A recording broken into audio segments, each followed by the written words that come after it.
sa MIZO nang ai twa tong lẽ hiên ga ring lo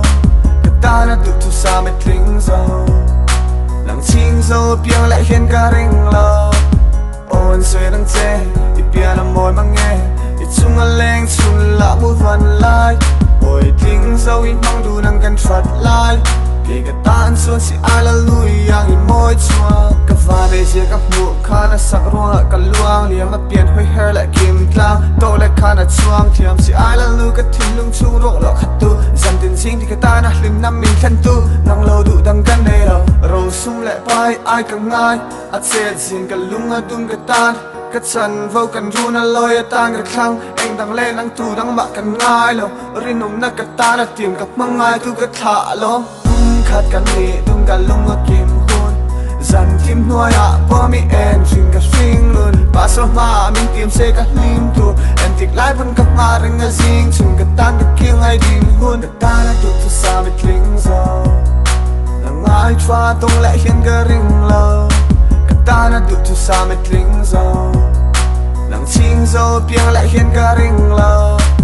on suy đang che i pia na môi mang nghe i chung a leng chun la mu van lai oi ting zo i mang du nang kan thrat lai ki ka tan suan si ala lui yang i moi chua old school hip hop dressing tu ma rang hian ching zo long che ka pe sei se min chin ro le ka thei re ve mi chin to te i fu ke nu te fu le ka thu ve ka chu ve ka tin ve nu te e an nu ye moi ngo choi le si so o hian choi moi che ka kha to long che ke hian ka du a sang kim mei chi i moi na moi ta ka pon chu zo lo le hian e Saron ai non choi lo chok lei par yang hian in moi thei pia la sing pi pi ka check de rang i all night kha din lung ma le mut bu ka to lo mang chian he ni zon sam hiam in puar tu fre si lo ma rek ten tro na mua la lung leng ka tu ri tel lo chon sol kong ka dai ka nun kon far ka ma ngai tu tel lo chon ri lo ka nai min pia kha thian nang ngai ka sai ta na DUHTHU sa MIZO nang ai twa tong lẽ hiên ga ring lo ka ta na DUHTHU sa MIZO nang ching zo piang lẽ hiên ga ring lo on suy đang che i pia na môi mang nghe i chung a leng chun la mu van lai oi ting zo i mang du nang kan thrat lai ki ka tan suan si ala lui yang i moi chua a dang dai an dal dan chik chian in a dang lama rang lama bo zui ngai ko pa tra fam kin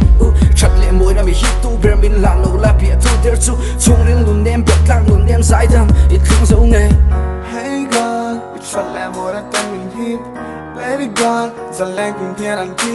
i he se ning ni mel ni ne ber ka freedom ka va nang ngel langa ka ngai chu nang ma kha ta na DUHTHU sa MIZO nang ai twa tong lẽ hiên ga ring lo ka ta na DUHTHU sa MIZO nang ching zo piang lẽ hiên ga ring lo